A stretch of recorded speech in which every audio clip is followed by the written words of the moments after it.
Hello, this is a guy who likes fanfiction and is too lazy to read, so here is Ichigo Awakens in audio form. Check the description for the links to the author. Chapter 66, The First Move. Royal Realm, Huden. Fancy Club, Crappy Little Shack. Ichigo said, comparing the two main sites of Uritsu City. The first was a bright and flashy building that seemed like a massive hostess club than anything else, and filled with girls to enforce that idea. Uritsu was trying to start a party before Ichigo noted how lonely the guy was, considering all of the girls were Zanpakuto. The next 5 minutes was spent trying to get the master bladesmith to stop crying until a red-haired girl named Mara kicked him in his head and dragged them to said crappy little shack at the edge of a cliff, the real residence of the Blade God. I'm not sure whether to feel sorry or not. The girls seemed fun though. Orium chimed in, already heading toward the small building. But if he does control this entire area, why doesn't he just move into that place and make this one strictly a forge? She suggested, prompting the two to look at the Zero Squad member. Because I live in my forge. The Blade Master admitted as he finally started to act serious. Helps me feel connected to the Zanpakuto. A true master devotes everything to his craft. He stood next to the opening and pulled the curtain away. Inside, you'll find dash. That was irritating. The smith heard someone growl. He turned to Zanjitsu to pull himself out of the building. All this trouble for your actual blade and you did nothing. He scowled at Ichigo, who shrugged. That was the weird thing, I couldn't find you precisely. Ichigo returned as Zanjitsu went to stand by his master's side. Uritsu kept staring at Zanjitsu before looking into his palace. I may have my work cut out for me this time. He thought before revealing the water slide path. Alright Ichi, Ori, down here. The two looked down into the slide before Orium dived in, laughing the whole way. Ichigo shook his head before following with Zanjitsu close behind, finishing with Uritsu. The ride went by quickly, with Ichigo snatching his girlfriend before they landed in the pool. The end. Come on boy. That's the best part of the ride. The smith said, before realizing he was being ignored for his forge. A massive cascading waterfall and a natural stone pillar with a hollow recess in it. Alright, time to get this show on the road. He yelled as 5 girls popped out of nowhere and hit him, 1 strike for each. Nime Ya's private escort group is in the hizzy. The blonde girl cheered. With her was Mara, 2 black-haired girls with one seeming worried while the other seemed covered in bandages, and a little kid. Orium was clapping excitedly for the performance. Ichigo and Zanjitsu were watching in disbelief. Do you really need a real Zanpakuto? Zanjitsu asked, Ichigo honestly considering they just leave. Before a decision could be made, he dematerialized into a white bar of whatever the material Uritsu used was called. Meryl lit the forge, the blonde girl grabbed the blade, with her hair, the depressed girl and kid filled a quench tank, while the bandage girl pulled out a tooth and made it into a mallet. Uritsu himself tied up his hair and took off his sunglasses, took up the mallet and began to hammer away at the bar. With nothing else to do but wait, Ichigo sat and meditated while listening to the clangs of the hammer. Karakura battles, Ishine vs Grimjo. Seal release. Ishine called out, his Shiakusho in tatters from his fight. Grimjo was only slightly better, but knew the captain was holding back because of the seals captains and lieutenants have to wear. My son is stronger, but I'm still a captain of the Godei. He reminded before flashing in front of the Aaron car and flicking his forehead. The attack struck like a high-impact cannon and sent him flying through the air, colliding with other hollows before righting himself out and ready to charge back at the captain. He sensed Ishine appearing right behind him, ready to cleave through his back and ending the fight before Grimjo barely blocked with his own sword. Grind, Pantera. The Aaron car called out, placing his nails on the flat of his blade before clawing down the length. The sudden burst of Reishi forced Ishine back as gusts of wind clouded Grimjo from view. When the dust settled, it revealed the Aaron car with long hair, cat ears, a long white tail, and segmented body armor with blade extending from his calves and elbows. That's fine with me. I'll get even stronger and grind that punk's head into the dirt.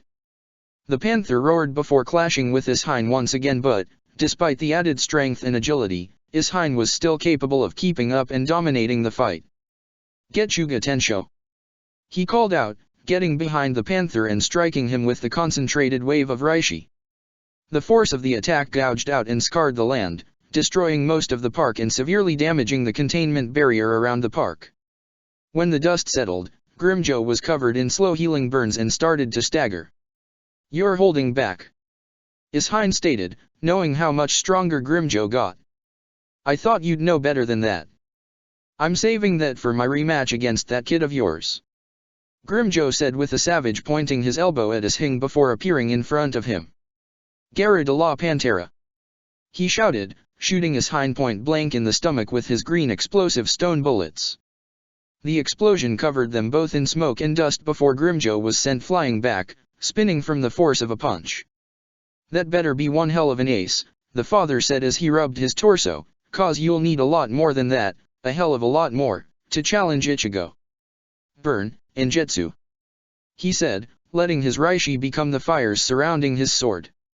"Now show me what you've got," he roared as the two charged at each other once more.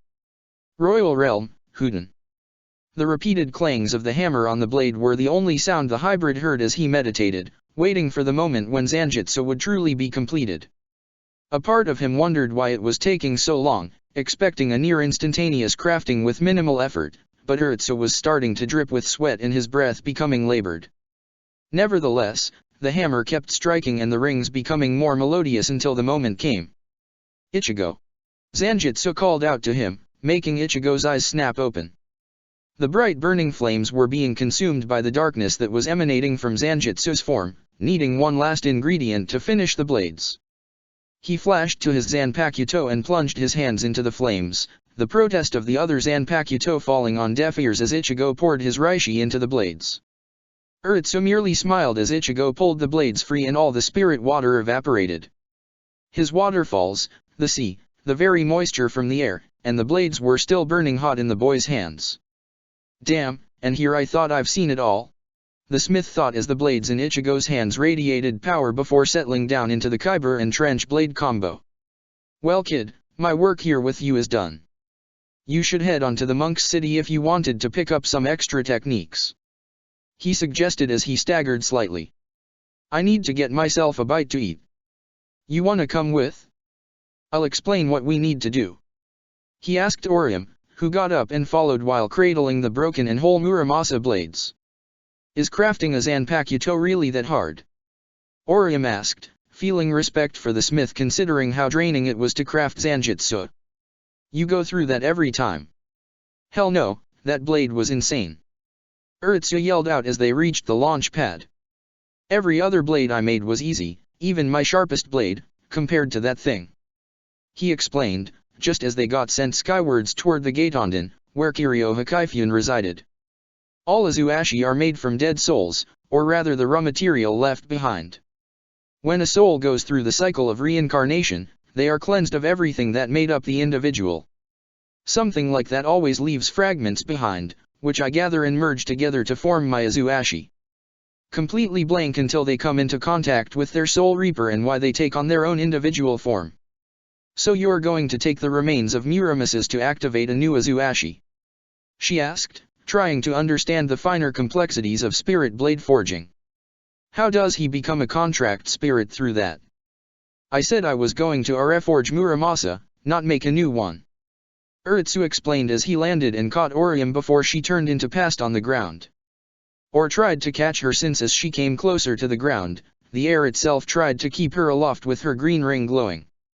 "I'm going to take the already forged blades of Muramasa and use them to remake the blade. It won't be Muramasa, but it will have his reincarnation." He started to head for the palace of Hikaifun, who was already cooking a large buffet. "Just as well since Zanjutsu took everything I had.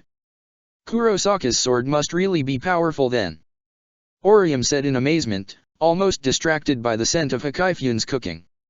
"I never saw an Azuashi come out of that pit already claimed," he said, rolling his shoulders to relieve some of the stress. "I've also never seen a Zanpakuto absorb all of my Azuashi either," he said, pondering how this all came to be. All that power, compressed into those dual Zanpakuto. Is this because of his being a hollow and Quincy? Maybe after I reforge Muramasa, I should bring out Seifushi. See which blade is better. Karakura fights, Chad vs Yami. Bala! The large Aaron Carr shouted, shooting his energy from his fists, as Chad charged at him with both arms as shields and blocking the blasts. You stubborn bastard! He began charging a Zero before Chad shot in front of him and switched his left arm to its devil form. La Muert! Chad called out, uppercutting his opponent in the chin. The blow slammed his mouth shut, cracked several of the Espada's teeth, made the Zero explode prematurely, and finished with the shockwave of the attack pulsing through Yami's skull. Not letting up, he took the chance to charge his shield arm and hit the Aaron Carr in the stomach. El Directo! The blow made Yami double over and the following blast sent him flying, followed by the massive blast pounding against the Aaron Carr. Chad took a chance to catch his breath, having spent the whole fight trying to outrun and beat down the Aaron Carr, and tiredness was beginning to set in. That moment of respite ended when Yami appeared in front of the Fullbringer and slammed a fist into Chad and sent him flying until he rolled onto his feet. You're tougher than you look, I'll give you that. Yami said through his broken teeth, spitting out a glob of blood and teeth. But you'll break, human. Not if I break you first. Chad grunted as the two charged at each other again. Royal Palace, Hooten. Are you sure this will work? Orium asked, calligraphy brush with ink in hand over a wide sheet of paper. You did say this is a first for you. Don't worry, Haim. Uritsu answered, breaking up the blades of the two Muramasa swords into smaller pieces and setting them in two separate piles. The monk supplied the ink and paper, you just have to write what abilities you want it to have. Only two though, and we'll have to rename the finished blade. Orium shrugged and thought about what to write. What she puts down would be the final say in the sword's future, but not too strong as it would also draw on her power, and she was beginning to tax herself now with the spirits she did have. Eventually, she had her idea. Cut my enemies, heal my friends. She said while writing the two commands on the paper, one phrase on one half. When she finished, the ink dried and disappeared, becoming part of the paper and charging it with power. Uritsu finished breaking the blades into pieces and stacked them into a pile. Okay, bring me the papers. Uritsu ordered as Orium grabbed the two and went over to him. The master smith stacked the blade fragments together and wrapped the two in the different papers. He then poured watery clay over the two and covered them in straw he got from Hakaifun before having his girl, Hajika, move the stacks to Mara's fire. The forge having been restored while he and Orium ate. The fragments will absorb the power you imbued in the papers, then I will consolidate the fragments into a whole before combining them and form the rest of the blade. What do you think the name should be? Well, Orium starting while letting her mind guide her down what she thought would be perfect, he did seem to be a blade to only cause harm. Seemed very reminiscent to famous blacksmith whose swords only craved blood, so I tried to make this one be the opposite. I think Masamune would be best. The legendary human smith whose works were holy, healing blades in the legends. Uritsu asked, hearing some details of mortal smiths. Nice choice. The billets were pulled out and he began to hammer away at the two, forming the flesh and heart of the sword, the Kawagain and Shingain. Orium sat by and watched, listening to the clangs of the hammer on the steel. Karakura fights, Uriah vs Zamari. You've seen that it doesn't work, Uriah said while dodging 5 simultaneous slashes and shooting the black Aaron Carr in the stomach with a relatively weak arrow, so you keep doing it. The 8th Espada looked at his opponent while grasping at his injury. Forgive the hesitation, I'm just trying to figure something out. Zamari said, leaping to the side as Uriah shot another few arrows at him. I heard that the Quincy were destroyed by the Soul Reapers, yet here one is as an ally of the Soul Reapers. What possessed you to join such an arrogant group? Arrogant? How so? Uriah asked as he dodged another attempt from Zamari with his speed clones. Shinigami strike down hollows as if that were the natural way of things, the Aaron Carr said, and made the same judgment with the Quincy when they cut them down. Because of that, and their unchallenged rule, they fancy themselves as gods or purveyors of some great justice. What gave them the right to judge hollows as being evil? To his surprise, Uriah began laughing. Calmly at first before becoming more and more loud. Of all the beings I met, you are truly the most arrogant fool I've come across. The Quincy said, earning a scowl from the Aaron Carr. Viewing your opponent as an equal. That was just insulting. But what gave the Soul Reapers the right to act as such? Your master Aizen is trying to take that very being's throne. And what's so unnatural about wanting to protect those that can't protect themselves? Uriu asked before disappearing and stabbing Zomari in his side with a seal Schneider that solidified its blade into a Jian. As for the hollows, what can you add? What have you done aside from eat and kill? You prey on humans, souls, even each other. What do you actually give to the world? Any of them? Even now, you are only the way you are because of a Soul Reaper making you that way. Is it so wrong to kill such a disgusting parasite? Uriu said with a glare as his aura changed, showing that he was done playing. I'd advise you give an answer, otherwise you'll die for nothing. You worthless hollow. Karakura fights, Lisa, Tatsuki, and Senna vs Luppy. The former Espada, Lisa, and Senna all released their Zanpakuto, resulting in Luppy unleashing his 8 tentacles, Lisa's large spade, and Senna's whirlwind staff. Tatsuki was holding her own just fine, but all she was doing was dodging the tentacles. Lisa was able to cut off segments of the Arrancar's tentacles while Senna served as a distraction. The tactic was going well as the two dodged another 4 tentacles coming at them and into 2 more, each one getting wrapped up. You've been quite the nuisance. Luppy sneered, readying another pair of tentacles to skewer the girls. But now, time to enjoy punching you full of holes. I prefer more endowed women with dash. Luppy was interrupted when Tatsuki threw a rabbit punch, hitting Luppy in the back of his head and making him bite off some of his tongue. As he was screaming in pain, Senna brought up her Morokumaru and the rings on her staff began to cackle with electricity. Zap zap. She said with a smile, letting the rings come into contact with Luppy's tentacle. The grinding wind currents generates electricity, which is gathered into the rings of my Morokumaru. I still haven't gotten the hang of it yet, but it's a nice skill to have.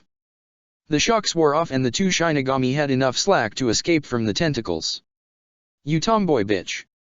Luppy growled, glaring at Tatsuki before spinning his tentacles around like a buzzsaw and focusing all 8 on her. They were fast but Tatsuki was faster, dodging with a mix of shunpo and parkour. You're an Espada? She asked, flowing around a bunch of tentacles she almost got tied in a knot. If you really are the quality standard for Aizen's top Arrancar, then the rest of us have nothing to worry about. She flashed in front of Luppy and punched him square in the face, jumping back as he tried to strike her with his tentacles again. I guess now's as good a time as any to try this out. She said, pulling out her blade and performing a martial arts kata. Ignite. Hidori. Her sword broke up into 4 flames that connected themselves to her hands and feet. Her hands now bore gauntlets in the shape of sharp beaks that were a fiery reddish-orange with greaves ending in a raptor-like claw. All 4 were so hot that the air shimmered from the heat. Time to burn, punk. She said with a vicious grin before shooting a large fireball at the disgraced Arrancar. You bitch. He growled, defending himself with his 8 tentacles, then screaming as the heat started to burn them away. I'll kill Y dash, he started before feeling his resurrection break in a blade digging into his back and another through his chest.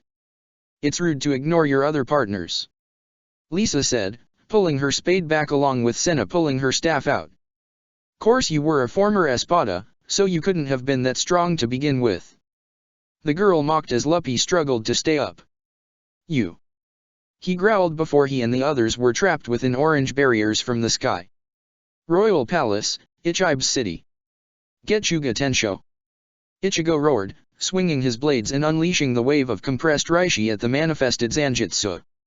The Zanpakuto spirit knocked the blast to the side and charged at his master as the two continued their clash, Ichigo watching from the sidelines. Tensa Zanjutsu. He thought to himself, being the master of names letting him know Zanjutsu's Bankai.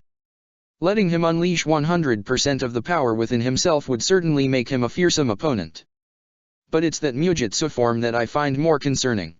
Ichigo's Ryuryoka was the darkest power he's felt in millennium, and while he controlled all things black he had to wonder who was stronger. Truly, he will be our ace against Wywak. You picked well, my old friend. I wonder if His Majesty is tempted to make him a member of the Zero Squad from his power alone. The second Ichigo set foot on the disc, he noticed the pressure was slightly uncomfortable before walking on ahead. When the monk asked if he wanted to know the name of his Bankai, Ichigo answered with saying the very name of his Bankai. Instead, the boy manifested his spirit and began sparring with Zanjitsu. Time passed and Urutsu made his way to the monk's side, carrying a sword in a tank full of jelly. "Well, Orium has her sword," he said as he sat by the monk, watching Ichigo fight his Zanpakuto. "One that cuts her enemies and heals her friends. Seemed appropriate for that girl." Asho nodded as Ichigo brought the blades together in the form of a bow and shot a barrage of arrows at Zanjitsu. Urutsu's finger curled themselves around the hilt of his failure Seifushi, the sharpest blade he created. "You really want to see how that will go?" Ichigo asked, knowing that Urutsu was itching to see the boy in action. See if it was more than just his sword. "At the very least, I'd love to see this girl in action for once," he whispered before flashing toward Ichigo with blade in hand. Urutsu was immediately kicked to the side when he came within striking distance of Ichigo, sending him tumbling into the building. "If you wanted to use a surprise attack, you should be quieter." The hybrid scolded as Zanjitsu faded back to Ichigo's inner world. "So, you wanted to test out these blades?"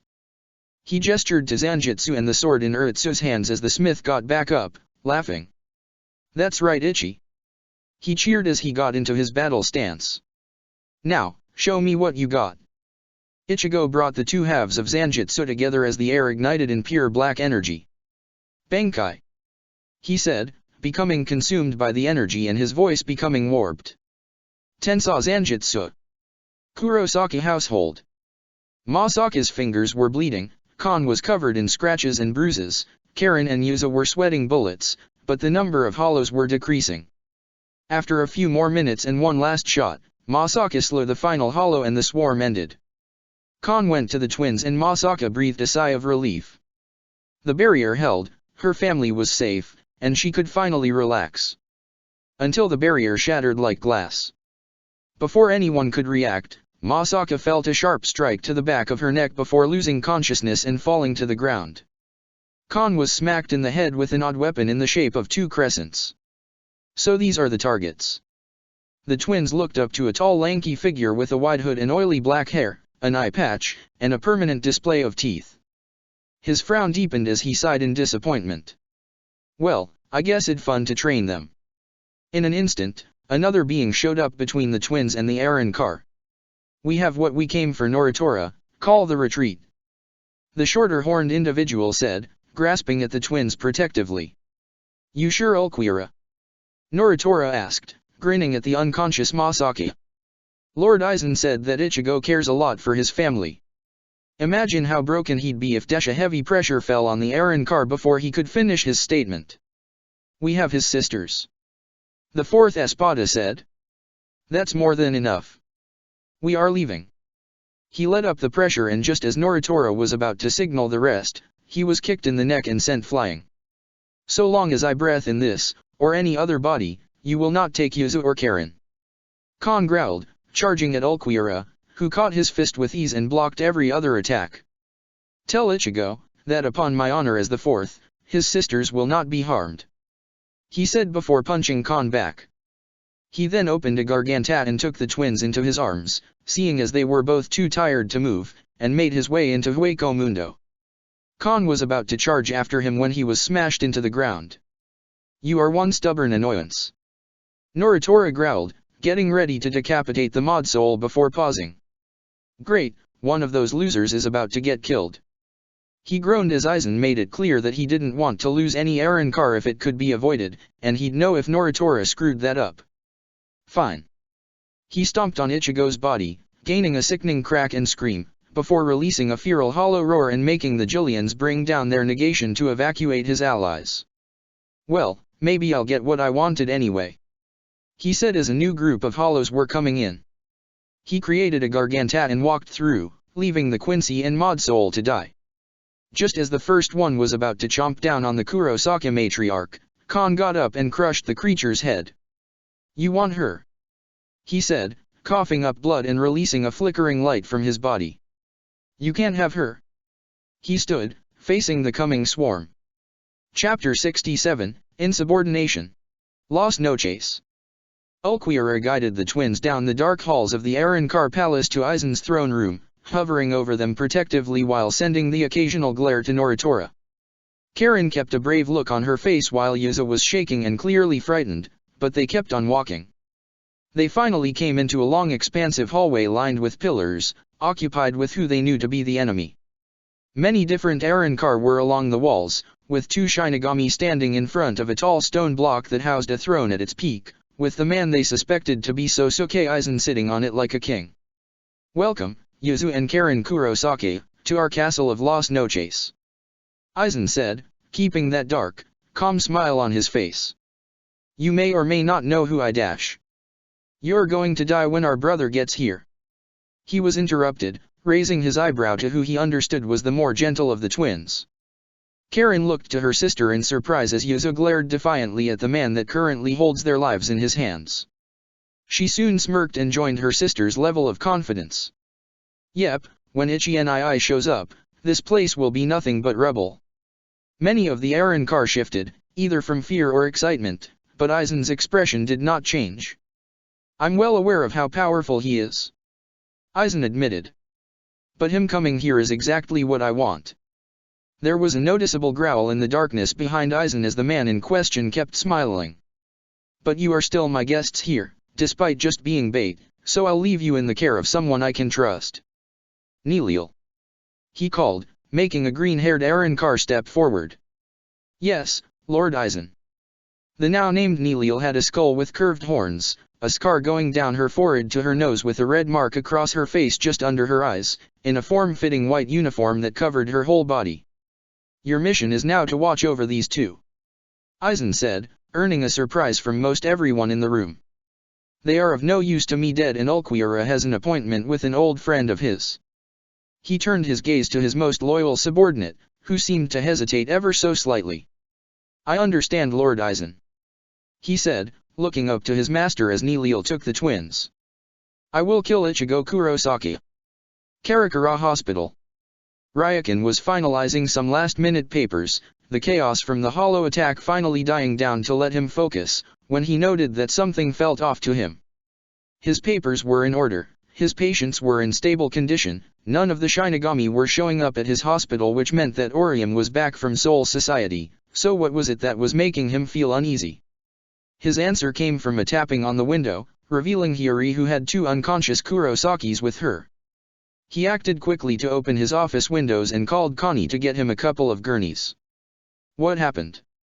the doctor asked as the wizard placed the two on the couches in his office, himself moving to run a quick examination of Masaka before moving on to Ichigo's body. Aizen used the recent swarm of hollows as a distraction. Hiyori started, standing back to let the expert do his work.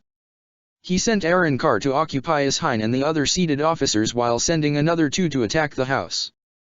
They knocked out Masaki, beat the crap out of Ichigo's body, and took the girls. She reported, trying to prepare herself for when she'll have to give this same message to Ishine. "What happened to Kon?" Ryukin asked, moving to Ichigo's body. "Ichigo seems to be fine, but Kon would nev-. Kon's dead." Hiyori interrupted, holding up another file. "Kisuke has been thorough, but Kon was a modified Jikin and there was only so much he could take." Ryukin took the file as Connie entered with the gurneys as Hiyori helped to move the prone bodies. Inside a human body, enhanced speed, strength, agility, nothing too out of the ordinary. Ryukin thought as he read Kisuke's account for the modifications he made to the mod soul. Regeneration in case of heavy damage to the body. Warning, proportionate to damage. So if Ichigo's body was fatally injured, it would take Kon's own life to fix. "Hiyori, where's Kon's pill?" he asked, dreading the answer he would be getting. "I figured Ichigo's body was stable, so I extracted Kon's pill form, but all I got was dust," she said, sorrow evident. "He just finished repairing Ichigo's lungs from the rib fragments." "Damn it." The Quincy sighed before setting aside his emotions to do his job.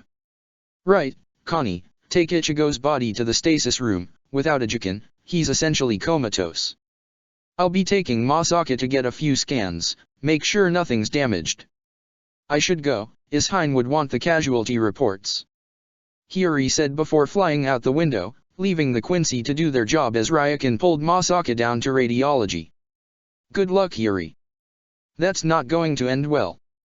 Royal Palace, entranceway.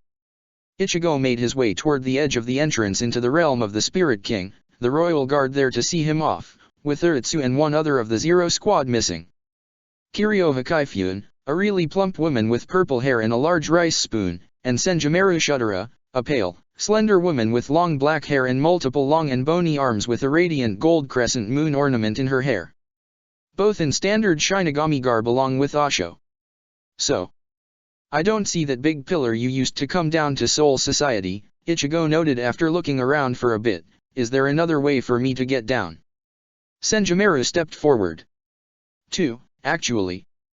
She answered as she got closer to the hybrid.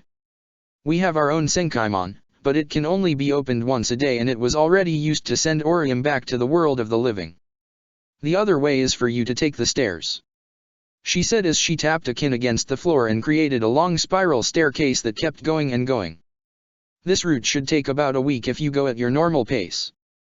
Kiryu said as she pulled out a small package. I made you rice balls for the trip. Course there is the 72 natural barriers that separates the palace and Soul Society, which is why the Oken is needed. Senjumaru continued. The Oken is actually a power infused into our beings when we become member of the Royal Guard. I would have an outfit made of the Oken's power ready, but Asho and Uritsu never told us what they were doing and never let you come to us. I'll need your measurements so *. Are your Haori made of Oken fibers? Ichigo interrupted, pointing at the master seamstress's Haori. Yes it is, why *. She started asking, feeling a little annoyed before Ichigo disappeared and walked by her, heading for the edge, with one of the Zero Squad's Haori in hand. I'll find a way to send this back. He said as a ball of cackling blue energy formed and was growing in the center and 10 feet away from the stairway. With no hesitation, Ichigo dived off the edge, held the Oken cloth in front of him, created a Reishi platform at his feet, and called out. Heido number 88, Hiryu Gekazoku Shinten Reiho. The energy blasted at Ichigo's feet and shot him down, disappearing from eyesight almost instantly. That brat. Ichigo sighed, almost laughing at the kid's brazen attitude. How does he expect to give me back my Haori? I'm sure he'll find a way. Uritsu said, finally showing up with a guy with a hooked pompadour haircut. After all, I never thought anything would be able to damage Seifushi. He said, thinking back to his fight with Ichigo. His Bankai breaking then reforming almost instantly before shattering Seifushi and cutting him in half. Kid's terrifying enough as he is already. Hard to believe he can still get stronger. Indeed. Asho admitted, thinking about the battles to come. Maybe the next stage of his training shouldn't be in power, but in maturity. Squad 1 Meeting Hall. -52 confirmed dead, 93 critically injured, and the remaining Soul Reapers either crippled or too exhausted to keep going. Ishine reported from his monitor while Hiri, Urayu, and Orium were doing their best to change the numbers. Thankfully, with Orium back, the injured and a few of the dead will recover while the rest deal with their exhaustion. All the captains in attendance shifted slightly, knowing that Aizen would attack and cursing themselves for not sending any more backup, though Anohana did immediately send out a relief unit to help in the relief efforts. That's the situation with the squad, but it was just a distraction from Aizen's real target. He took my daughters as bait to lure Ichigo into Hueco Mundo. Many of the captains shifted, knowing what was going to happen if and when Ichigo found out that Aizen has his sisters. We cannot let Ichigo learn of this. The Genri Yusai finally said. If he does, then he'd walk into whatever trap Aizen has ready for him. I have tremendous faith in the boy, but Aizen is never one to be underestimated. If he does have something to use to give him an advantage against Ichigo, I'd rather have backup ready and available to aid him. The commander ordered, just as everyone felt a disturbance in the air that preceded a thunderous boom that shook everything. After that, Ichigo appeared in the Squad 1 meeting hall, holding a Zero Squad Haori. That was neat. Ichigo said, folding the Oken cloth and heading for his teacher's side. After a couple of steps, he noticed that something was off. There was a tension in the air as the captains were looking at the hybrid. Did I miss something? Before anything could be said, Hiri appeared by Ishine's side. Captain Ishine, Most of the squad is now recovered but still need their rest, and Ryukin reports that Ichigo and Masaki are fine. She reported before noticing Ichigo's presence. Ichigo, Khan's last words were to tell you, upon my honor as the fourth, your sisters will not be harmed. Ichigo's eyes widened as the meaning of the statement resonated with him. In that same moment, Hiyori realized that that was probably a mistake. I'm going," she said before running off. Ichigo opened a Garganta to the human world but was immediately tied down. Bakudo number 99, Kin. Yamamoto, Anohana, Kisuke, Yukatake, Tessai, and Haki yelled out, tying the hybrid down with the strongest binding spell as multiple black wraps and iron shafts pinned Ichigo in place. "Let me go," he roared, straining against the spell as the Garganta was sealed by Tessai and Haki. Zaraki stepped forward to lift up the hybrid and hold him before Yamamoto. "Release me. I have to go." "Out of the question, Ichigo." The dragon returned, stern in his tone. "You are key to our battle against Aizen, and we cannot afford to lose you now when the battle is so soon. He has nothing that can stop me," he growled as the sounds of tearing hinted to his binds breaking. "Don't be rash, Ichigo. Think." Yamamoto yelled as Swaifon came in and slapped a pair of Sekizeki cuffs on him and cancelling his spiritual power. "This is an obvious trap by Aizen to lure you away from the battlefield. He may have developed a new spell or technique to stop you, have an Car specifically made to be able to kill you. Any of these possibilities makes it too risky to let you blindly rush in." A few more seconds of struggling passed before Ichigo finally relaxed. "I'm sorry, Ichigo, but you cannot go. We can send Uryu, but we need you for Aizen." Genri Yusai looked to his Hein, who nodded, and went to deliver the orders to his lieutenant. "Zaraki, take Ichigo to the Mukin prison, and I want 2 captains watching him at all times." Ichigo remained silent, looking into the distance and into the eyes of Zanjitsu, who manifested just seconds before Swaifon cuffed Ichigo. The blade nodded and disappeared, planning their escape. "With Uryu. I want you all ready to move out the second Ichigo shows up," Ishine said as soon as the connection ended, knowing that his son's friends were watching. Knowing they were exposed, they revealed themselves from behind the corner to the room. "Except for Lisa and Senna, I do need some help within the squad. I thought the head captain wasn't going to allow Ichigo to go because of this being an obvious trap," Tatsuki said, earning a nod from most of the other teens. "And he probably knows Ichigo is going to ignore that in favor of saving his sisters," Ishine answered. "But really, any of you would be enough for Ichigo to defy orders and dive head-on into enemy territory, going into obvious traps, just to ensure with his own eyes that you're safe." He turned to face them as their commanding officer. "You are going straight into Hueco Mundo, the land of the Hollows, and the base of your enemy. Assume you are getting no backup and no aid beyond what you are bringing with you. Dismissed." He finished as the assembled teens looked at each other and nodded.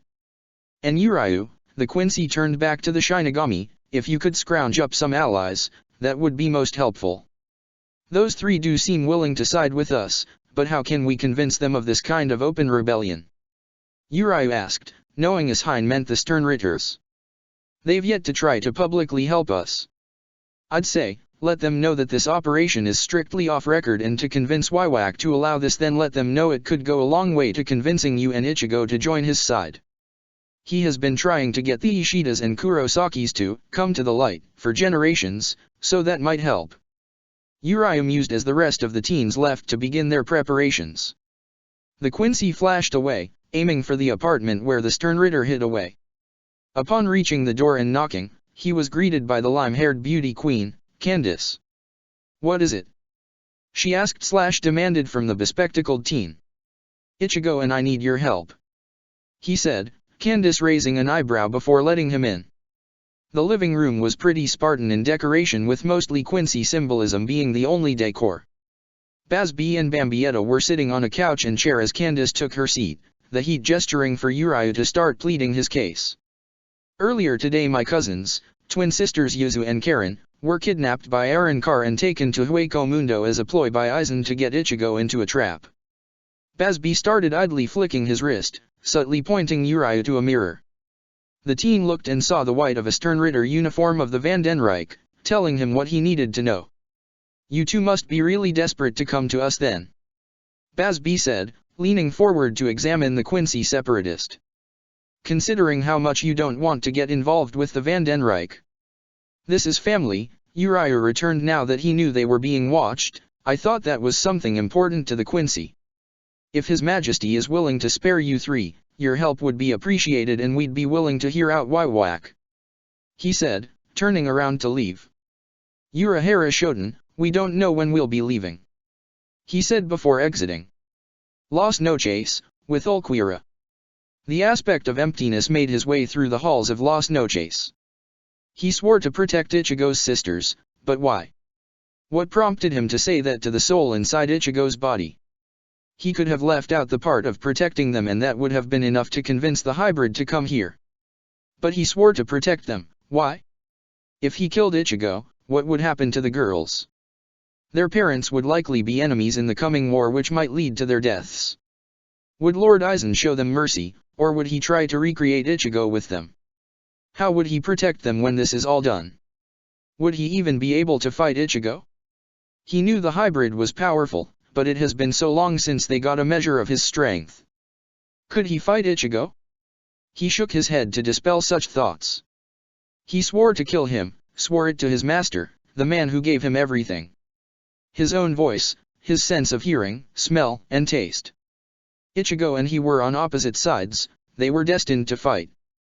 Besides, it would be moot if he would be able to protect the twins if Ichigo was capable of defeating him. Silburn, Wywaka's throne room. That's the situation, Your Majesty. Jugram informed the Quincy king, telling him what Uriah told the spying Sternritters. What are your commands?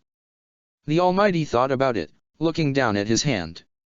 There was a strange sensation that he lost his connection to several of his children and had a pretty good guess on whom he was severed from and whose idea it was, but not the how. They may aid their wayward brothers in the attack to save their sisters. Wywak said, the Sternritter Grand Master bowing in acknowledgement. But should the chance come, I want Yuzu and Karen to be brought before me. Then, I shall remind them of their one true father. As you wish. Hashwalth said as he left the chamber, finding Basby standing next to the throne room. You have your orders. See to it that you do not fail, lest you face His Majesty's punishment. I'm sure he'll be understanding if I can't find an opportunity. The Heat said as he pushed off the wall, making his way to the portal back to the living world. I doubt Ichigo and Uriah are willing to leave the girls unguarded. Gotta find a way to let them know that. Basby planned as he made his way to the others to let them know to gear up. With Ichigo. Again, real sorry about this, Ichigo. Kiraku said, Toshiro standing across for him. But old man Yama does have a point. Ichigo laid silently on the ground, held fast with layers of one of the strongest binding Kido, and powers cancelled because of the Sekizeki handcuffs. The hybrid refused to say anything to anyone, just laying there in the endless expanse of the Mukin prison. Time passed as the elevator opened, signaling the changing of the guard shifts. The doors opened to reveal Swaifon and Komamura, both unconscious. What the dash? Hitsugaya whispered as he walked toward the elevator and Kiraku shifted his stance slightly. Suddenly the two were pulled into the elevator by their necks, with a white-clad figure jumping out of the confined space. The second the two captains landed inside the elevator, the doors shut and the chamber began to ascend out of the prison. Took you long enough. Ichigo said as Zanjitsu rose to his full height, holding a Haori in his hand. I assume you wanted this before we left. The hybrid blade said as he cut the Kido spell holding his master down. Ichigo leaped to his feet and held his bound hands forward, letting Zanjitsu cut off the trapped appendages. With a grunt of pain, Ichigo regenerated his hands and quickly activated a Garganta. Already sensing that the rest of the captains were mobilizing. Ichigo took the Royal Guard Haori as Zanjitsu dematerialized into his master and jumped through the tier in space. He formed his Reishi path as he slid through the infinite expanse of the precipice world, his brotherly instincts demanding that he head one way while the more reasonable part of him guided him to the living world to gather his allies. Squad 15 Barracks. It was deep into the night and the rescue team assembled outside of the Urahara Shoten. The three Sternritter were dressed in their military garb, still slightly on edge about being near enemy territory. Uriah had his squad uniform on, which was basically a Quincy outfit with black on it, and using his lieutenant's badge as a clasp for his cape. Orium was wearing a similar outfit to when they attacked Soul Society, but with a belt that held several pouches for exorcism tags and a long katana at her hip.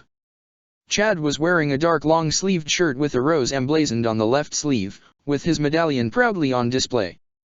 Tatsuki was wearing her own version of Yoryuki's black suit, with a deep cleavage and red cloth wrapped on her arms and shins and as a belt. They stood in that spot, waiting until a tear in space opened up to reveal Ichigo, carrying a Haori. "All right, listen up," Ichigo said, taking command of the group. "We are heading directly into enemy territory. Assume everything in there is trying to kill you. I don't care whether you kill them or not, but know this. Our main objective is to recover Yuzu and Karen. Breaking Aizen's army is just the bonus. Everybody ready?" he asked just as a Senkaimon appeared, revealing Rukia. "I am now," she responded, everyone else gaining a confident smirk and nodding. Ichigo turned, flicking his wrist, opening a new Garganta and slipping on Ichibe's Haori. "Let's tear shit up," the hybrid said as the group dove through the portal and began to make their way into Hueco Mundo. Chapter 68, The Lost Soul Reaper. With Ichigo's team. The group emerged from the portal into a long dark corridor, no windows to offer an image outside and no light to illuminate the way aside from a faint image of the passageway. The team looked around to try and get a sense of their surrounding and any possible enemies. Despite finding nothing, they remained on guard, some wondering if they were in Hueco Mundo at all. Orium made her way to one of the walls and placed her hand upon it, one of her rings shining a deep amber glow that resonated throughout the corridor. "Terra says we're underground," she said, keeping her eyes shut. "There's a large room down that way with stairs that will lead us above ground." She pointed down the hallway as the group began to move. "Also, something big is heading toward us," she warned as she joined the group, prompting them to run. Ichigo released a small pulse for his Pesquisa to get a read on whatever that something was. "There are 2 Aaron Carr in this building," Ichigo said as they ran. "Minor threats. Who wants to get a quick warm-up in? I could use one," Tatsuki said with a smirk. "I don't get to fight nearly enough."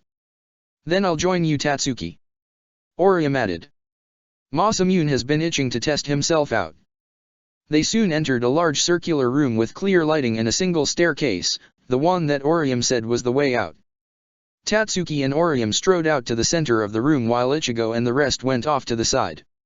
It didn't take the residents of this area too long to appear as they blocked off the exit and entrance, both looking more like hollows than the usual Aaron Carr. One was an incredibly tall being with a stooped posture so his long arms brush along the ground, with black dreadlocks and a hollow mask that seemed more fitting at a masquerade ball than a hollow and revealing his deformed jaw. The other was much smaller, with a beak-shaped mask that only revealed the upper left portion of his pale face and seemed to be lacking any limbs. "Minor threats, Ichigo Kurosaki?" the smaller of the two asked, glancing at the hybrid in question. "That's truly insulting, and this is unforgivable." He turned his attention back to the girls in the center of the room. "Orium Inu and Tatsuki Arisawa, regarded as the weakest combatants of your group." Orium glared at the Aaron Carr while Tatsuki faced the other. "Oh yes, Lord Aizen gave us all information on the members of your team. Though those 3 extras are rather unknown, it's no matter." He brought out 4 spindly gray arms with 5 fingers each. "Our duty is to keep you here. Let's go, Demora," he yelled as he began to shoot bolts of energy from his fingertips while the now-named Demora raised his fist.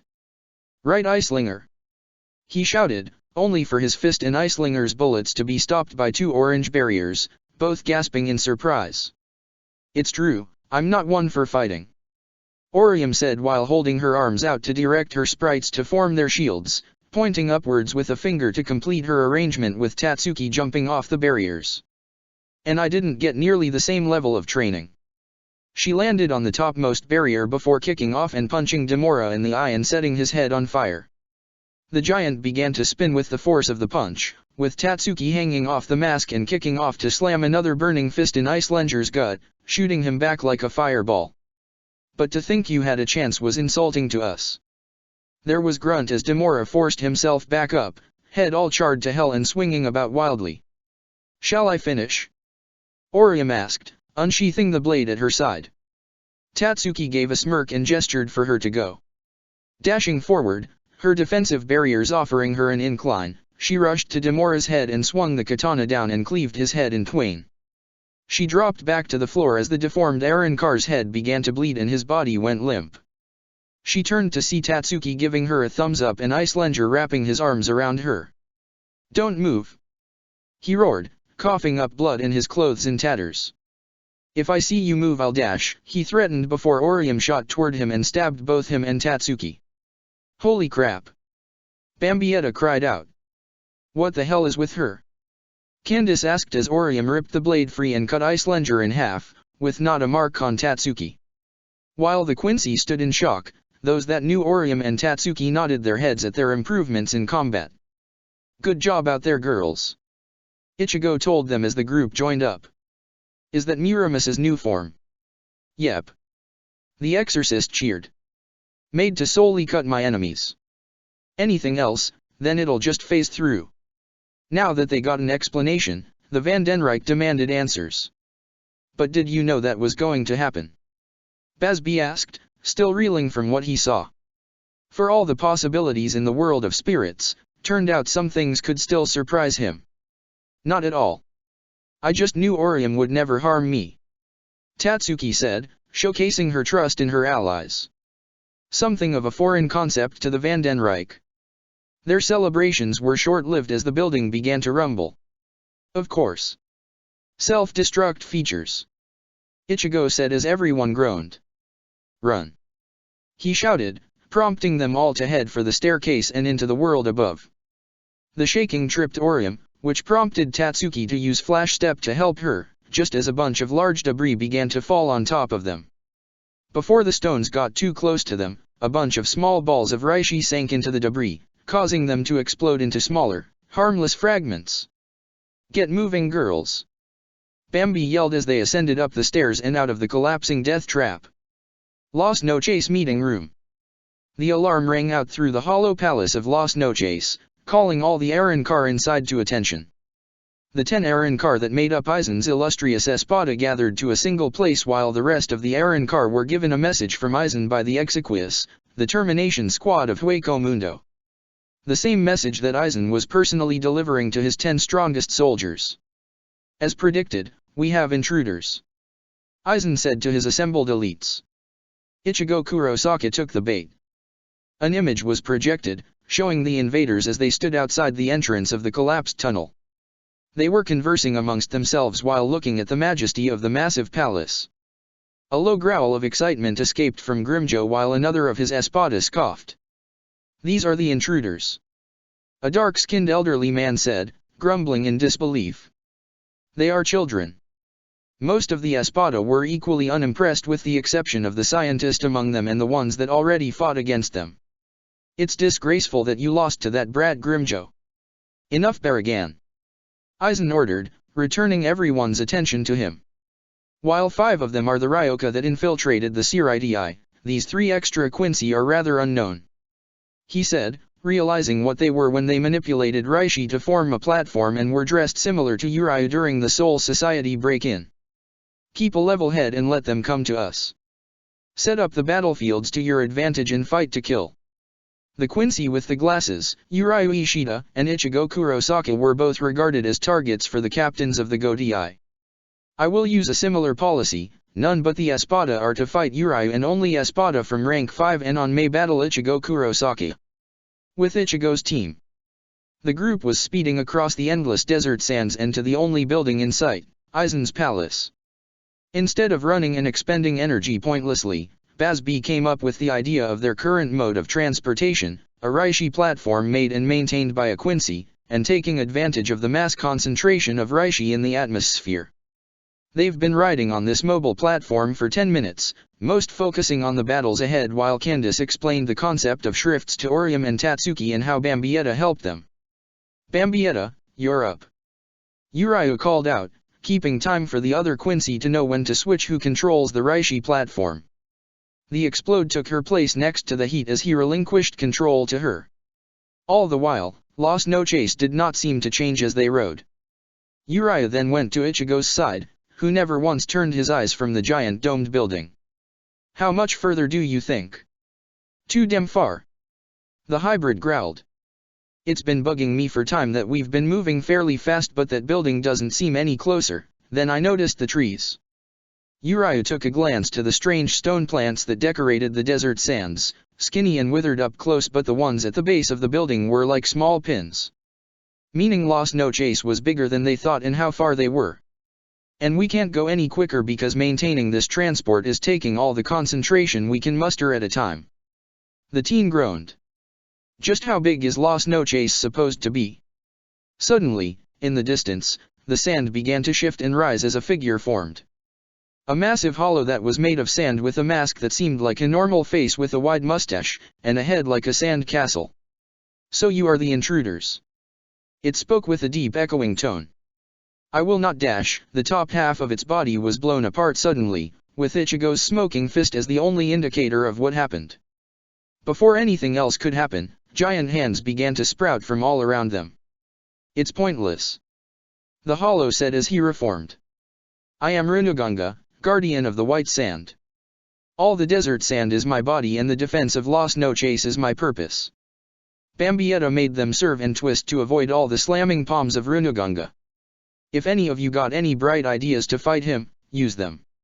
She yelled as she narrowly dodged another palm with the ground giving way to a massive antlion pit. And now we're screwed if we lose the platform. Fantastic. She groaned as she lifted them skyward and above the reaches of the sand. Rukia, think you can freeze him? Ichigo asked as Runaganga created multiple tornadoes of sand. I can try. She said as got to the edge and drew her circles. Some no mai, Tsukishiro. She said and created a massive pillar of ice, leaving Las Noches untouched. That should do it. She sighed as the desert calmed. After a small debate, it was decided that they'd bust through the wall instead of through the ceiling, especially since Bambietta gained a throbbing headache and a test shot revealed the dome was shielded. Candace took over the transport and brought them to the ground into the wall of the palace. Finally, Las Noches.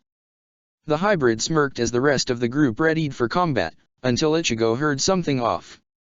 Rukia, did you freeze the sand under the circle as well? He asked before they dropped into the sudden sinkhole. Forest of Minos. Can you feel that? A woman asked her twin, two sisters looking off into the distance, sensing a disturbance in the air. Either something big fell in or a lot of somethings. I'd say a lot of somethings. The other sister said, sensing the individuals that made up the group. And it seems like they're being thrown. Must have pissed of Runaganga something fierce. Some of those seem a bit familiar, don't you think? The first asked as a man with a gazelle skull mask began to move. What is it, Ashido? We're going to check it out. Ashido said to the two. Let go, yin and yang. He ordered as departed. Right. The sister Arankar returned, following their savior. With Ichigo's group. Okay, we got dragged into the sand, thrown away from Las Noches if our fall is of any indication, thousands of feet away from the surface, and stuck in the middle of nowhere. Uriah groaned as everyone pulled themselves to their feet. Can anyone give any good news? We're still together if that counts for anything. Bazb said as Candace was having a near psychotic break. The teen sighed and resigned himself to count their blessings as Ichigo had a mental conversation with his Zanpakuto. Okay, according to Zanjutsu, we're in the Forest of Minos. The hybrid said as he gained most everyone's attention. Orium was helping Candace fix her look. Apparently when one of us consumes a hollow, we get a portion of their memories. Instead of questioning the plausibility of that, I'm just happy to get some answers. Do any of them include a way out of here? Bambi asked. She and the rest brushed the sand off their bodies. Most Ajichas claw their way through the sand and onto the surface, but that was before Aizen set up shop here. Ichigo responded, sensing three new presences coming toward them. We might need to find an intelligent hollow and ask a few questions, or get ready for our new guests.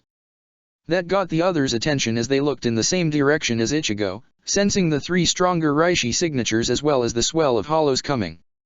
With a silent nod from the hybrid teen, the rest of Ichigo's friends took to a vantage point and hid themselves while Uriu almost had to drag the stern ritters into place for not taking the silent cue. Ichigo himself focused his energy and released a pulse of his hollow riot so that said one thing: I'm strong and hungry. The swell of hollows disappeared almost instantly while the other three approached more cautiously, until they came into sight. Three figures dressed in fur cloaks with the one at point having various hollow masks decorating his, approached Ichigo from behind. That's close enough, Ichigo said, freezing the trio. Any closer and I might consider you hostiles. Are you a captain? The man in the mask asked. I don't recognize that symbol on your haori, he said as Ichigo turned to face them, a short moment of surprise crossing his face as he recognized the twin Arrancar that aided Kyuzaka. That's a long story but the short answer is no, Ichigo responded, noticing Bambietta and Candace getting ready to strike but were restrained by Uriu. My current rank is the 4th seat of the 1st division, he said before the masked man appeared in front of him and swung his blade. Ichigo leaned back to dodge the swing and noted how old and weathered the blade had become. He was surprised when he felt the slight pressure of the blade in the air from the man's attack and his instincts kicked in. As the masked Shinigami was preparing his next strike, Ichigo slammed his palm into the man's gut and sent him flying into one of the quartz trees. Yin and Yang tried to move before Bazbi and Uriah held them down. The masked man got behind Ichigo and attempted another strike, which the hybrid barely dodged before tripping his opponent. As the Shinigami fell, Ichigo grabbed his mask and slammed his head into the ground, breaking the mask and revealing the face beneath. A regular man with spiky reddish-brown hair. Yield, Ichigo ordered as the man gave in. Master Ashido, the twins yelled, using their elemental abilities to force Uriu and Bazbi back. They charged at Ichigo, only for him to strike at their necks with his hand and send them crashing next to the now named Ashido. Yin, Yang, Ashido called out in concern as he went to their sides. When he confirmed that they'd recover, he turned his attention to Ichigo. You're strong for a non-seated officer, the hybrid said as the rest of the group appeared, surrounding the Soul Reaper and Arrancar. What's your story? Seeing not other way, Ashido told his tale. A few centuries back, myself and a team of Soul Reapers were sent to repel some hollows that appeared in the Soul Society. When they began to retreat, we followed them straight into this nest of hollows. My allies fought to their dying breaths until I became the last one of my team, staying here to fight and kill as many hollows as I could in the hopes that it would lessen the damage to the world of the living. The Soul Reaper looked Ichigo in the eyes. I'd ask if I was at all successful in that goal, but these two told me about Aizen and his army. And yet you kept them with you, Ichigo noted as the twins awoke. They are hollows yet you've kept them with you. Why? Maybe I was tired of being alone, Ashido guessed, unsure of the answer himself. I know they're still hollows, but they chose to be my companions after I saved them at their weakest. The girls pushed themselves to their feet and stood at their savior's side. Hollows on their own are dangerous creatures driven by the instinct to feed, something I've felt all too close to becoming myself on many occasions, but as Arrancar. He let the statement hang as he faced the hybrid. It may be treasonous but I see a potential here to do some good. I'll dash. Save it Ashido, the captain commander has already considered it. He interrupted, surprising Ashido, the twins, and the stern Ritters. There's another threat coming and the idea of Arrancar allies were brought up to help in the coming battle. You might not be doing much good here in Hueco Mundo, but maybe you can back in the Soul Society. The trio of survivors thought for a moment. Even if we wanted to, they've been unable to maintain a portal out of here for us to escape, Ashido said, prompting Ichigo to flick his wrist and open a Gargantat, shocking the Soul Reaper. There's a small list of things I am unable to do, Ichigo explained. Go towards the strongest sense of Reishi and you should return to Soul Society. Just maintain the spirit road so you don't fall. Ashido numbly walked toward the portal, reaching out with a shaky hand, almost disbelieving in the chance to finally return home. But his thoughts drifted back to the allies he had, the people that he lost. I appreciate the offer, but a slip of paper was pushed on him as he tumbled through the portal, his honed reflexes creating the spirit road just in time. That's not an offer. It's an order, Ichigo declared, steel in his voice. Ashido, you are still a member of the Godai. I'm the disciple of Genri Yusai Yamamoto and the 4th seat of Squad 1. I'm pretty sure I outrank, so now I'm ordering you to do this. Return to Soul Society, offer the evidence that Plan 16 is indeed a possibility, retire and become a teacher. That letter to the old man should help. He said, leaving Ashido no room to argue as Chad threw the twin Aaron Karin after him. I'd drag you to the old man myself, but he's probably still pissed with me. This wasn't exactly a sanctioned mission. The Shinigami couldn't help but release a breath of good mirth as he saw an old image of himself in the hybrid. Understood, sir? He said, looking over the note of verification Ichigo gave him. If I could ask something, please go to my friends' graves. He pointed off in one direction, to where he set up the memorial to his allies. They haven't heard another Soul Reaper's voice in a long time. Ichigo smiled and gave him a thumbs up before the portal closed. Time skip. They found the grave with little issue. It seemed like the only place in the entire forest that didn't feel like hollows. The moment was interrupted by a group of Ajichas, one of which that called himself the guardian of the forest, who were almost immediately crushed by the stern Ritters as Ichigo and his friends offered prayers to the fallen Shinigami. Under Ichigo's orders, the stern Ritter disarmed the guardian and began interrogating him for the exit out of the Minos forest. Despite the heat and the thunder applying their painful touch, the guardian remained silent until Ichigo threatened to devour him, slowly. He quickly sang the location of the exit and Bazz-B saw fit to remove his head. Moving at their fastest, they went through the exit and back to getting to Las Noches. Instead of risking another fight with Runaganga, Rukia created more towers of ice which Bazz-B melted and Rukia froze again. The result turned the shifting sands into a solid foundation and their path into Las Noches was unbarred. The Palace of Hollows was now invaded by Ichigo and his allies, something all the occupants of Las Noches felt. Chapter 69, First Battles. Squad 1 Barracks, Captain's Office. Yamamoto was in his office, drinking tea and going over battle strategies. It was a given that Aizen would bring his Hogyaka with him and that it would make him stronger. The obvious solution would be to strike him with overwhelming force, like Zaraki and Anohana working together. Something both made clear would never happen again after they double-teamed Ichigo. Another possibility would be for Urahara to fight him with Tessai and Yoryuki as backup with him using his Hogyaku, but he stated that he himself is unable to use it. The final readily available option would be for him to crush Aizen personally, but he'd probably have something ready to counteract the Captain Commander. On top of that, almost everyone that could fight him could easily be trapped by Kyoka Suijutsu. That only left holding off that madman until Ichigo returned from Hueco Mundo, not even considering the possibility that his student was wrong and Aizen did have something that could kill him. He was soon brought out of his musings as a Garganta opened in front of his desk, a small part of him hoping that Ichigo made the smart decision by returning, but was not too upset when his student didn't return. Ichigo, you better come back soon. The old dragon grumbled to himself as 3 cloaked figures appeared before him, 2 Arankar and 1 Shinigami. Listen well you 3, you'd best explain yourselves before I remove you from here. The Soul Reaper stepped forward, almost as if he was unsure of where he was. Captain Commander sir, the man said as he slowly regained his confidence, Ashido Kano finally reporting back in. After 3 centuries of being missing in action in Hueco Mundo. That struck a chord with the old commander, of being told that a team of Soul Reapers followed a group of retreating hollows through the portal they used. Attempts at rescue were made, but they never really managed to open their own Garganta as the Research and Development Institute was not even a thought in anyone's mind yet. Within the first week of entering Hueco Mundo, my entire team was slain after being swarmed and exhausted. I spent centuries killing as many hollows as I could in an attempt to quell their numbers, only to meet with failure after Aizen took control.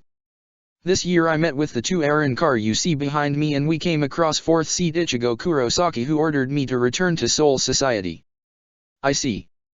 Yamamoto said, processing the information.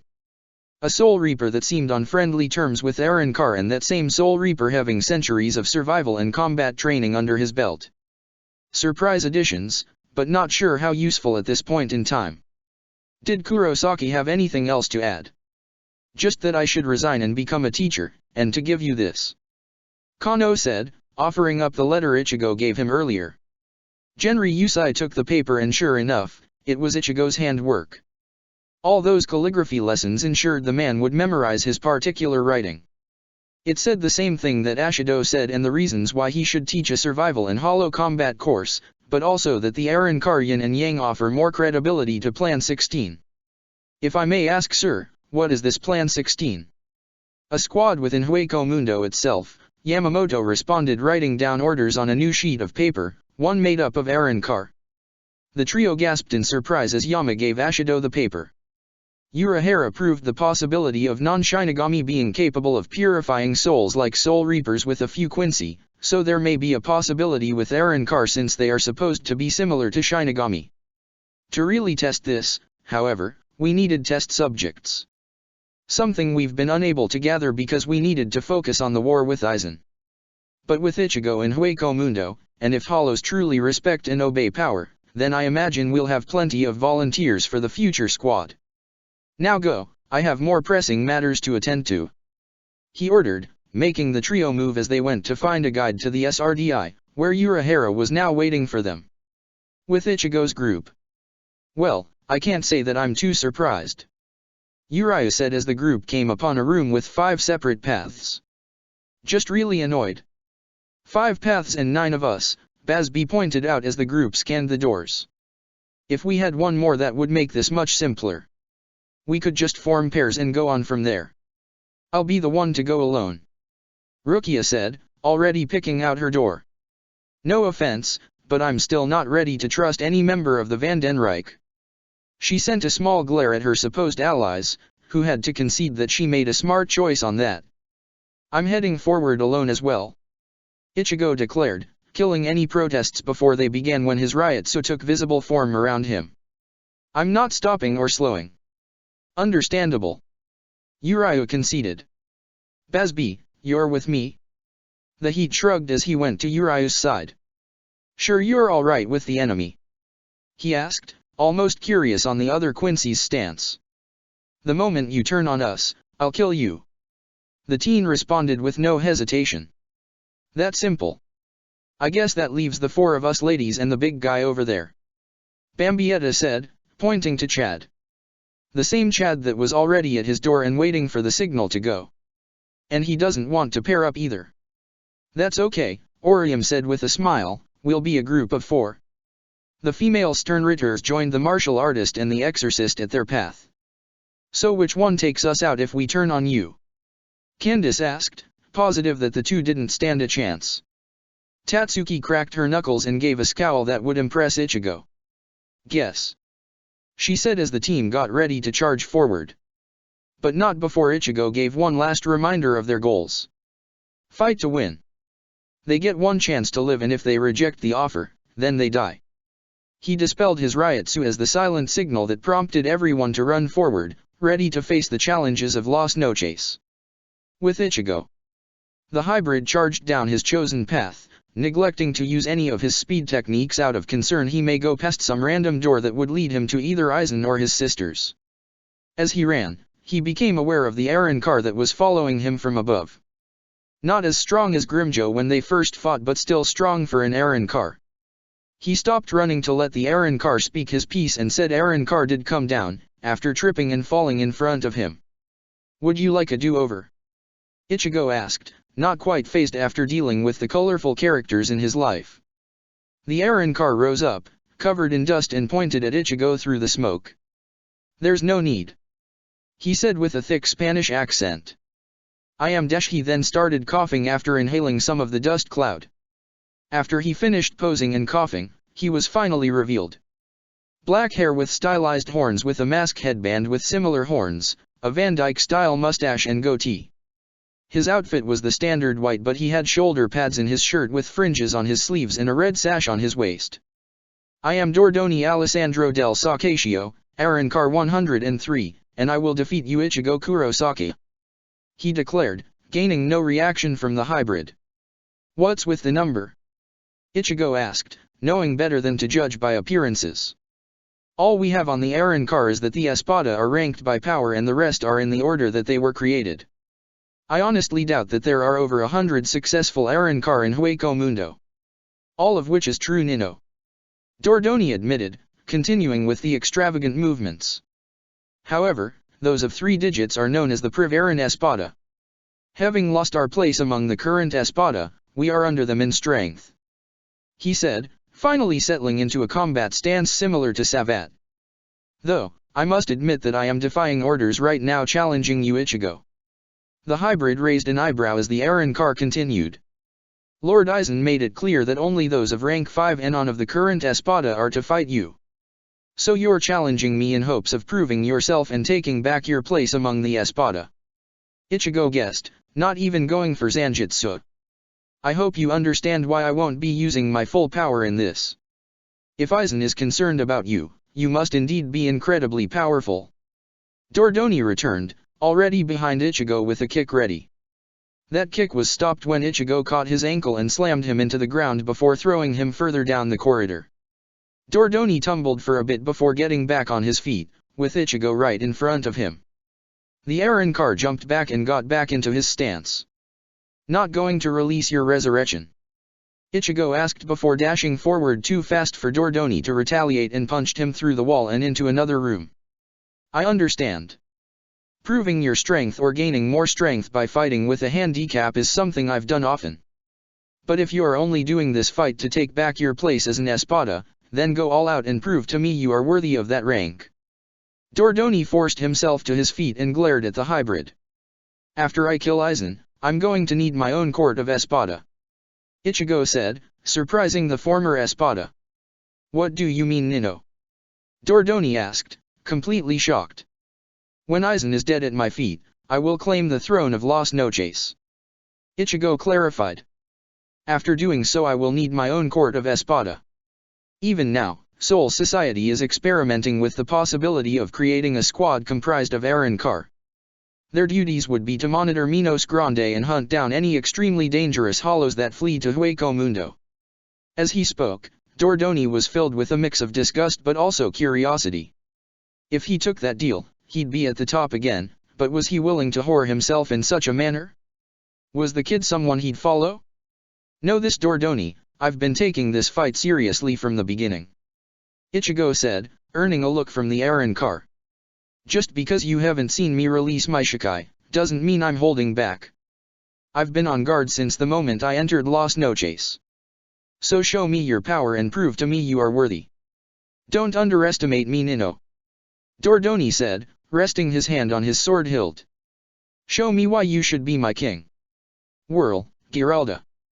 He called out, creating a tornado around himself before being revealed. He had horns on his shoulders and armored calves that had small exhaust horns that generated his controlled wind. He sent bird-headed serpents made of wind at the hybrid, only for them to disintegrate as soon as they got close to Ichigo and a crushing pressure slammed him into the ground. Dordoni struggled to get up but he could not even get air into his lungs as Ichigo slowly walked up to him. Just as he was about to pass out, the pressure released and he collapsed, gasping for breath. You get the point, I win. Ichigo said, helping Dordoni back up. As the Arrancar got to his feet, he threw a knee at Ichigo which the hybrid caught.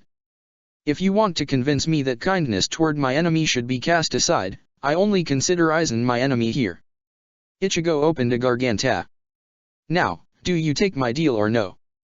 Dordoni looked down the empty chasm, then back to Ichigo. He thought back to when he was an Espada kneeling before Aizen, and felt that somewhere along the line he would eventually be kneeling before Ichigo in much the same way. In Hueco Mundo, the strong reign supreme. And this Nino, no, this king would truly deliver the promise of a new future. I await your command, Mirai. He said before going through the portal. With his business here done, Ichigo continued his run deeper into Las Noches. With the girls. The quartet were making their way through their chosen path, not talking but watching their surroundings and each other. Tatsuki and Orium were made aware that they were allies for now but also of the Quincy army that would eventually come as their enemies. Urayu himself told them that the Sternritters are rebelling against Waiwak out of personal interest and just like the Quincy/Soul Reaper himself, they had to be ready to end them if they become enemies. The Sternritter ladies themselves were also aware of their gaze and were unwilling to do anything that would eventually jeopardize their future survival. They reached the end of the corridor and into a room full of columns with a spinning disc coming down at them. They managed to dodge that, but then they were almost crushed by 2 giant tentacles each. After avoiding those, they all settled on top of a separate column to get a look at their opponents. A girl in a white frilly gothic Lolita outfit with wings, her mask resembling a spiked hairpin in her purple hair, and purple teardrop tattoos on her cheeks. The other was Luppy, already in his resurrection state that seemed roughly patched together. "Looks like you were too slow, Luppy," the female Arrancar said, bringing the disc of her weapon to her side. "Shut up, you bitch," Luppy growled back, glaring at Tatsuki. "There's only one person here I want to kill, so bother yourself with the rest, Sairachi." "Piss off, you dash," the now named Sairachi was saying before noticing Candice in front of her.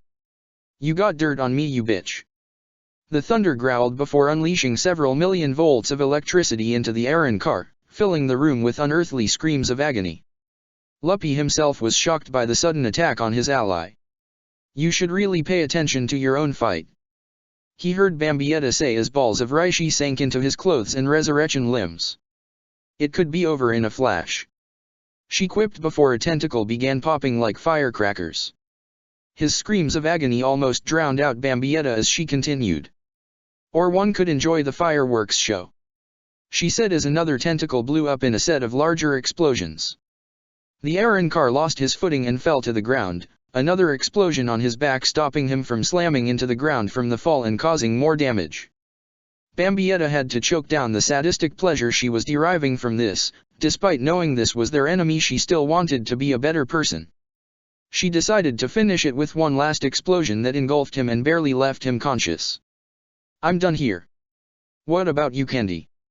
she asked her fellow Quincy, who was holding a charred and unconscious Sairachi.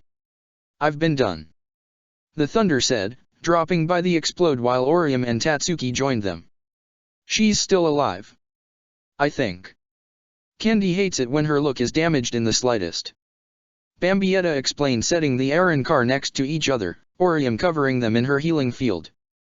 "Don't bother with Luppy, Orium," Tatsuki said, doing something that Ichigo and Yoriyuki always advised her in battle.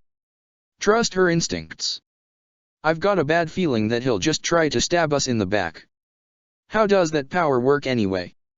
Bambietta asked, knowing that they shouldn't kill Luppy after she touched him with her Reishi and, by extension, why whack his Reishi? It would only make the man stronger in the end. "I can reject certain events or factors within the boundaries of the Suten Kishun," Orium explained. "Can you reject my Reishi inside his body?"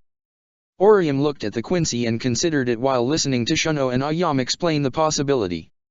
"I'll try." Orium closed her eyes as she focused on her task, resulting in Bambietta feeling the disconnect of her bombs on him. "Any luck?" "Yeah. Now do we kill him or leave him?" she asked as Tatsuki dropped a flaming axe kick that created a towering geyser of flame.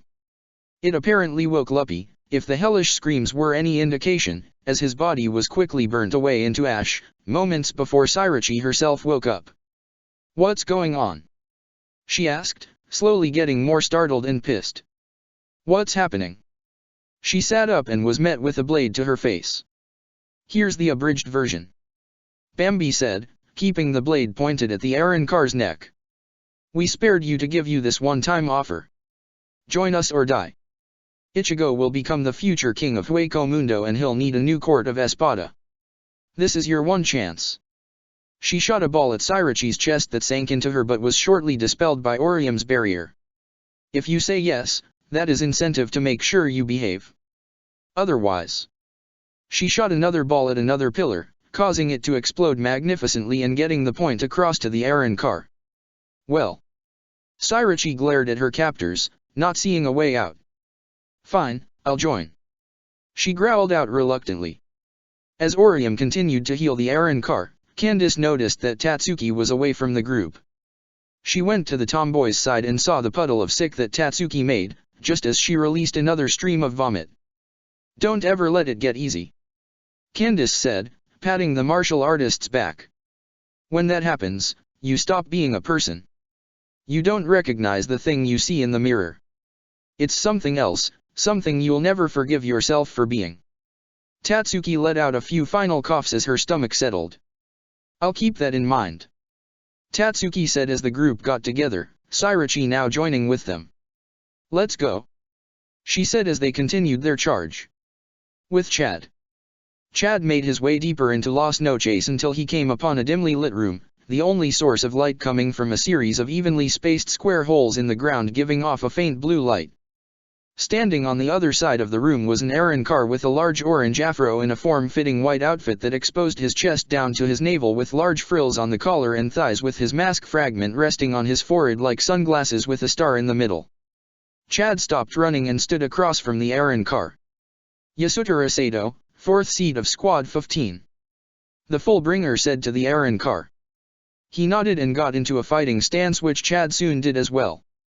Gantenbin Musketa, number 107. Let's have a fair fight. He said before the two charged at each other, Gantenbin with Sonito and Chad with Bringer Light, and began exchanging blows. Each side trying to gain the upper hand in the bout of fisticuffs. At the moment, it was pure martial arts and continued with that until they jumped away from each other. The Aaron Carr brought out his punch daggers that were attached to his wristbands while Chad activated his full bring.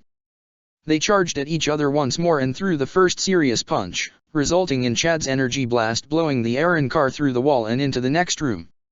He readied his shield arm and entered the next room. Tell me something. He said as he entered the room to find Gantenbin in an armadillo-like shell that covered his arms and he was charging an attack.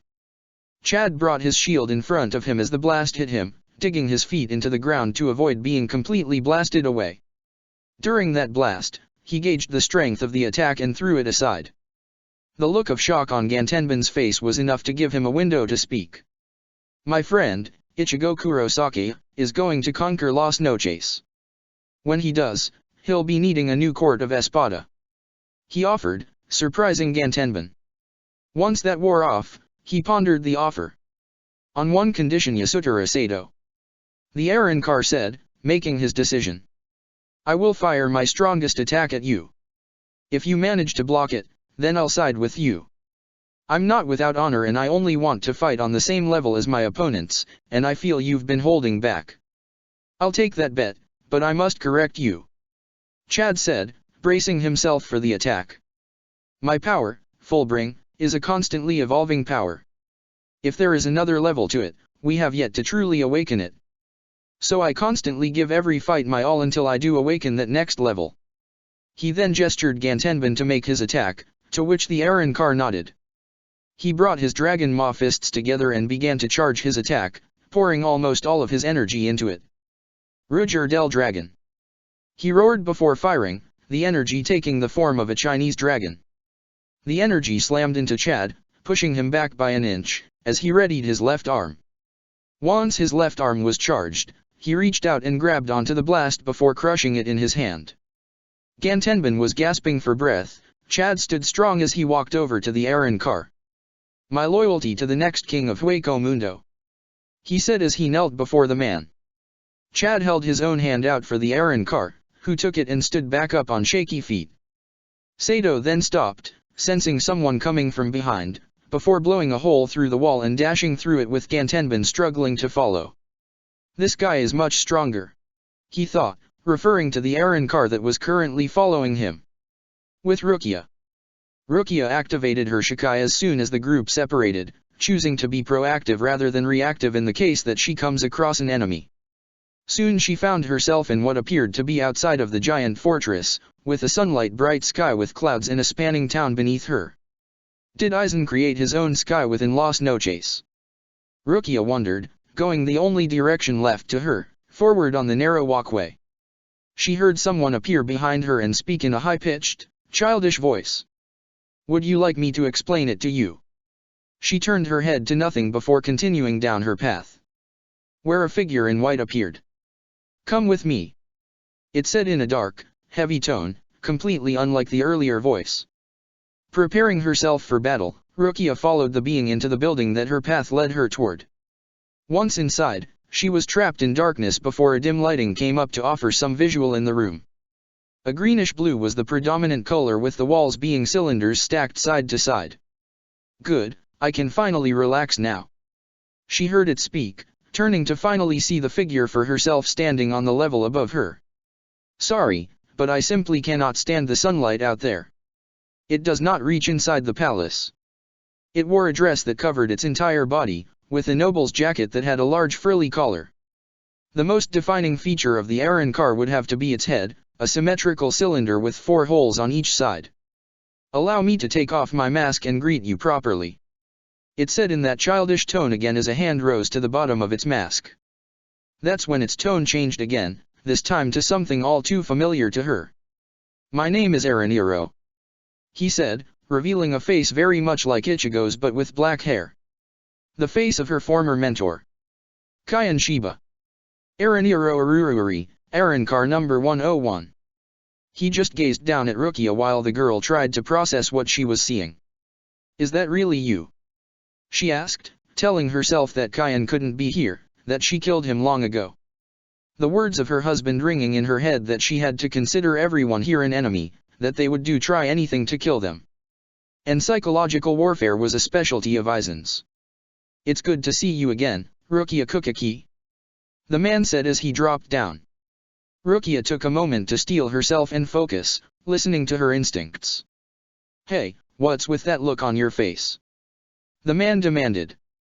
Aren't you glad your beloved Kyan Shiba is alive and well? He said, looking annoyed at the doubt on the current lieutenant's face. He can definitely pass for Lieutenant Shiba, I'll give him that much. Rukia thought to herself while Shirayuki spoke to her. Do not be fooled, Lady Rukia. Even for a trap, why would Lord Kyan side with Aizen without trying to contact you the moment you came into Las Noches? The Zanpakuto said to her master. Right. Chances are that this is an illusion that he uses to disguise himself. The ice user thought, examining her surroundings. He wanted us to get out of the sunlight, so that must make him vulnerable. I have an idea. She slowly walked towards her mentor, reaching out with one hand. Lieutenant Shiba, how is this possible? Kyan walked toward the girl, slowly closing the gap. Easy Kukaki, just sit down and I'll dash, he said before noticing a line of frozen air between himself and one of her hands. San no mai, Shirafun. She said, creating a blade of ice that pierced through Kyan's side and began to spread its frozen touch. He tore himself away from the blade, but the ice still spread. It was clever to try and disguise yourself as Kyan, but I've long since made my peace with his passing. The man glared at her while the Soul Reaper pointed at him. Carriage of thunder, bridge of a spinning wheel. With light, divide this into 6. Bakudo number 63, Rikuryokuro. She chanted quickly, trapping him in place. Some no mai, Tsukishiro. She drew 2 circles before trapping him in a pillar of ice, but unfrozen. I guess this is where I offer you the chance to join Ichigo's court when he kills Aizen, but impersonating my mentor is unforgivable. She growled venomously before putting on her hollow mask and shocking the man in front of her. She pointed her blade upward and began charging a zero. Just as the trapped man broke free of the Kido, Rukia unleashed her blast of energy, destroying the ceiling and the walls, letting light come down all around them. She watched as the face of Kyan Shiba melted away and was replaced by a large glass tube with balls inside, each with a face and hollow mask. How stupid are you? The darker voice returned. If you actually attacked us, you may have hurt us. The Aaron car blew a hole through the ice as Rukia left the building area. Now die, Rukia! The child voice screamed as Rukia threw a bala and shattered the hollow's side, making it fall. As it began screaming in pain, the other head looked down to see that its initial stab wound was still spreading its ice. My third dance freezes anything it pierces in all of the surrounding area, eventually. She explained before pointing her blade at him and repeating that technique, stabbing each of his joints. You lost this fight the moment you thought I was still clinging to my past. She said, leaving the Aaron car to scream in rage and pain as ice slowly consumed it. Until silence remained. With Uriah and Bazbi. The final 2 Quincy were going down their own path, no words were exchanged as they felt the battles going on around them. Or lack of in some cases, their own being the best example. They felt their allies get into battles but they themselves have yet to encounter anyone. What made Uriah more uneasy was the sense that hallways were turning. It wasn't what he saw, it was what he felt. that each hallway turned when they went halfway through it. The musing was cut when a hole appeared beneath their feet and they fell, the hole closing as they went through it. Looks like we'll get to see the enemy soon, Urayu. Bazb said as they went down the slide. Think I can fight if you land the killing blow? Instead of giving an answer, Urayu asked a question. Bazard, what do you feel ahead of us? The teen asked the older Quincy, who took the chance to analyze the various riot signatures they felt. One that really stands out among a group of weaklings. Why? The Heat responded as they reached the end of the slide. It's what I don't sense, that's the problem. Urayu returned as they hit the ground rolling before readying their bows. Come on, be ready for anything. Urayu said, slowly becoming horrified by what he saw. What the hell are those? Bazb asked as the figures noticed them. All were bone white with pitch black skull masks and various states of deformity. Oversized limbs, crooked jaws, extra body parts, gigantic and tiny, but none of that was the worst. Urayu saw them, but he couldn't sense them. As if they had no souls. The first began to move toward the Quincy and Urayu immediately shot it between the eyes, something that proved ineffective as it released a blood-curdling screech. Shoot them. Urayu ordered, switching bows to pure Quincy mode. Shoot them, Bazard. I can't sense their souls. Bazb immediately brought out his crossbow and began shooting, his shots proving just as ineffective. Once the abominations closed in, they jumped away. Initially using Hyrenkyaku, but the Reishi became too thin to use and settled for blood-enhanced jumps. The hollows kept chasing them around, trying to eat the Quincy, as Urayu tried to come up with a plan. Any bright ideas? Bazb yelled out as one of the deformed hollows almost bit him, making the Quincy slam his fist into the creature's face and sending it back. Well, that worked. He said as he and Urayu watched the creature regenerate and continue attack. Okay, how is that fair? He complained as the two noticed all the Reishi in the area was being absorbed into the hollows. Well, we know they're immune to Reishi attacks but not physical. Urayu surmised as they continued to dodge. Think your Heat can handle this? He asked as they got back to back. I'll need more Reishi than what's in this room. He responded as the freaks got closer. Think you can punch through the ceiling? Urayu asked, both Quincy activating their blood venae and artery. You might as well find out. He said as the hollows swarmed the two, the pair barely managing to get any breathing room. Bazb eventually jumped off the ground and sprang off one of the hollows' heads to reach the ceiling. He buried his fists into the stone and began to tear through it as fast as he could. Urayu, being left on his own, was currently very grateful that Yuruaki was so insistent that he take up martial arts. And the ass-kickings he received in his training gave him the endurance to power through while hollows dug their teeth into his flesh. Bazb punched his way through to an area outside of the hollow's absorption range and activated his shrift. Burner Finger 3. He called out, reducing the stone structure to melt into lava. The molten rock poured on top of the hollows, burning them away faster than they could heal. With more Reishi, Bazb quickly dived down to grab Urayu before filling the room with his most intense heat. The white abominations were destroyed and Bazb got Urayu out of that room as fast as he could. He set the teen down as his veins began bulging, the weakness against hollows coming to haunt the Quincy. Urayu, on the other hand, pulled out a silver tin with small black capsules.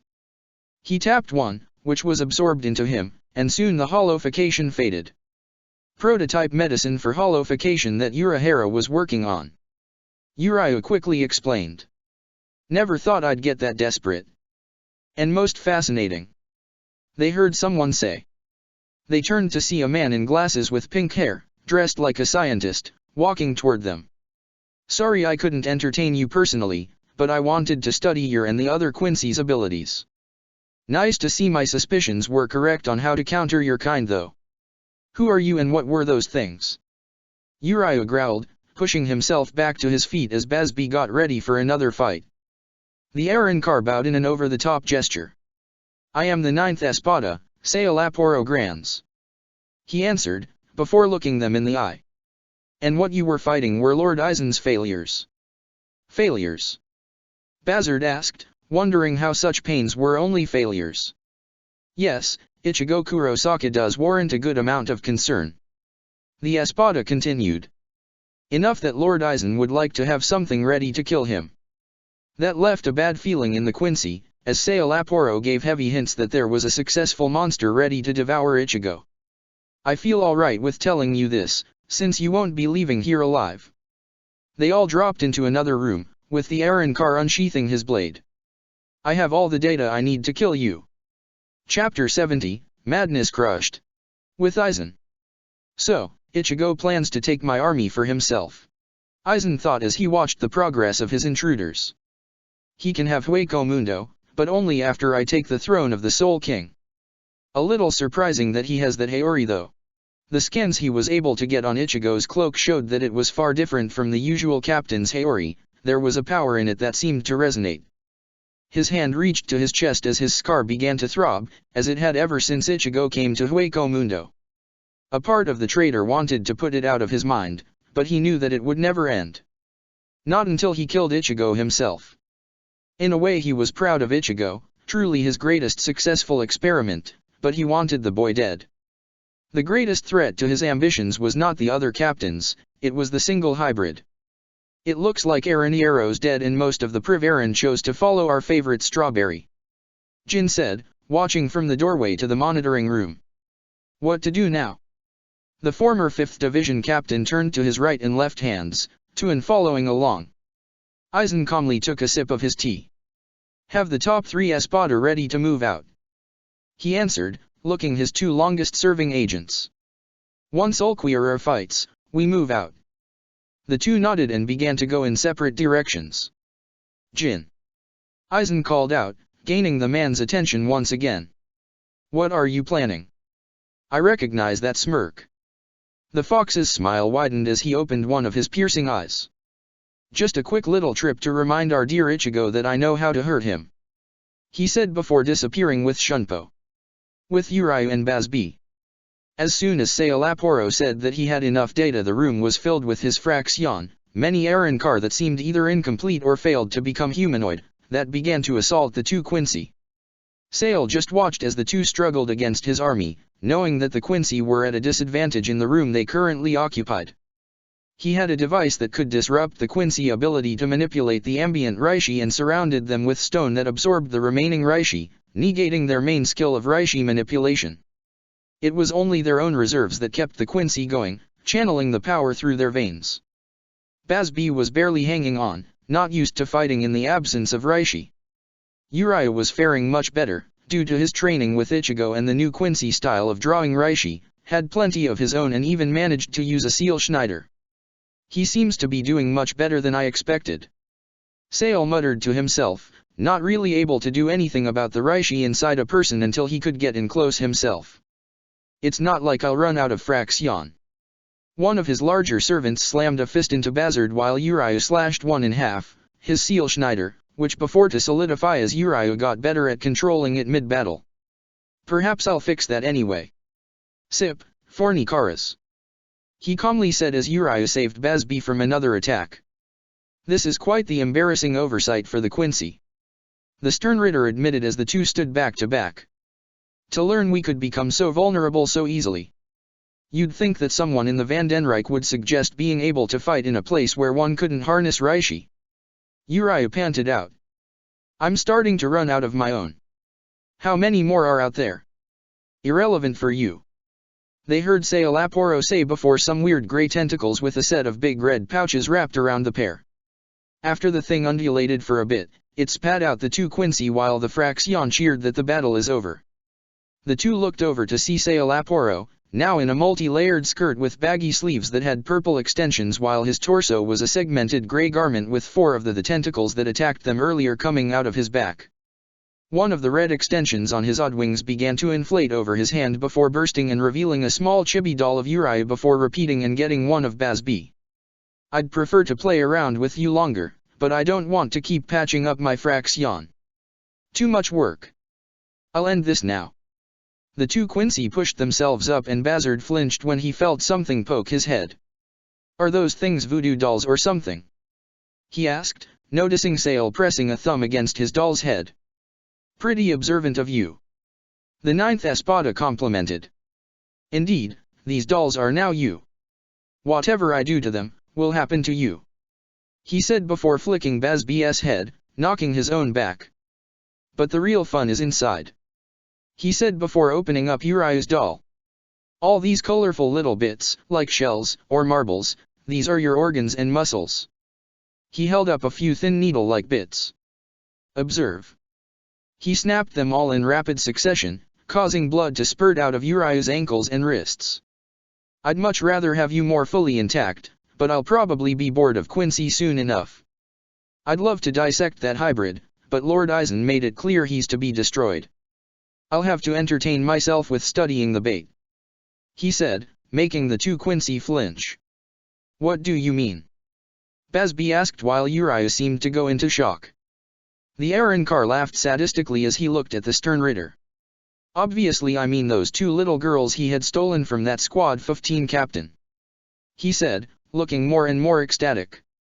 "Ichigo Kurosaka's little sisters, not as enticing as their brother but present so many more options. And two of them? What to do?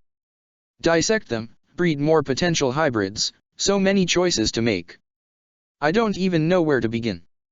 He started laughing madly, before noticing something. Reishi was gathering, the walls around them breaking apart into the energy, which began flowing to Uriu. "You," he growled, glowing with power. "Will not."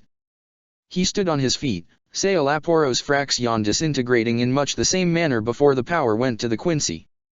"Touch my family!" he roared, burning wings of light exploding from his back. "With Ichigo." "Uriu," Ichigo thought as he was keeping track of all of his allies, "I know I shouldn't worry. But I've never felt this power coming from you before. Be safe, I don't want to even think that you're in trouble." He continued running before sensing a familiar presence down the hall. The hybrid slowed to a stop as the person on the opposite side slowly revealed himself, Grimjo Jaeger Jacques. "I remember being told that only rank 5 and on were allowed to fight me," Ichigo said to the blue-haired Arrancar, who started bearing a savage grin. Judging by that smirk, there was a little rearranging in the ranks of the Espada. "Correct. Had to beat the crap out of the previous 5th to get his title," Grimjo responded, showing no hostilities to the hybrid that once crushed him. "Didn't help much against that old man of yours, he still slapped me around. But I wanted to save something special for our rematch," the Espada said, releasing his Ryotsu as he prepared to fight. "Had to come to terms with some things about myself, let go of old desires, all for this chance to fight you again." Ichigo stood unaffected by the pressure as Grimjo went on. "I'm ready to give this my all, 100% of my power to destroying you." Ichigo took a moment to crack his neck and knuckles, before sensing something around Rukia. "Grimjo," Ichigo started as he turned his head to where Rukia currently was, "let's take this outside. Try to keep up," he said before disappearing in a burst of speed, confusing the panther before he noticed what Ichigo felt. "That damn Soul Reaper," he cursed before following with Rukia. It wasn't too long after she cut down the imposter Arrancar that tried to shake her resolve, promising herself to visit his grave after all was said and done with Aizen, when she found herself lost in the city within the fortress. Her only other tells were the familiar Ryotsu of her allies, but no trace of the twins. Seeing as everyone started to emerge into the desert city, she figured now would be a good chance to regroup. Ichigo could handle himself, her husband was too competent to let himself die. Probably get back up and more annoyed than anything else. She took one more step before she felt a familiar presence almost over top of her, like a viper ready to bury its fangs into her neck. "Tsuji no Mai," she called out, quickly readying the second dance of her Shikai. But it was not effective as a pair of hands almost ripped the blade out of her hands from behind her. "My Kukaki, it has been a while." She froze, forcing herself to turn and see Jin Ichimaru with her blade in his hands. "And looked at you, a lieutenant now. You must feel so proud of yourself." He tossed her snow-white blade over the side and flashed right in front of her. Rukia made a lot of progress in her training, but Jin always made her feel weak and helpless. Before he was a soldier of the Godai, now he was the enemy and had no reason to not kill her. She tried to back away, but he took hold of her Shiakusho and held his blade to her. "Now, our data is limited ever since we defected, but there were some rumors that you and our favorite hybrid got married. Do you mind confirming that? He asked, dragging the edge of his Zanpakuto along the skin of her chest. Shallow enough to sting and draw some blood, not enough to scar just yet. Either way, I wonder how Ichigo would react if you died. He said so casually they may as well could just be making small talk. The pressure of his blade began to increase to where it cut through to her bones, letting out a screech of pain before it disappeared and she fell to the ground. She opened her eyes to see Ichigo, once again to her rescue. I wonder, what part of you thought it was a good idea to try this where I could find you?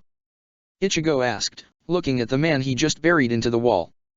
I put a pretty nasty scar on your boss when we first tried to kill each other, and that was after you and Tuan tried to hold me back.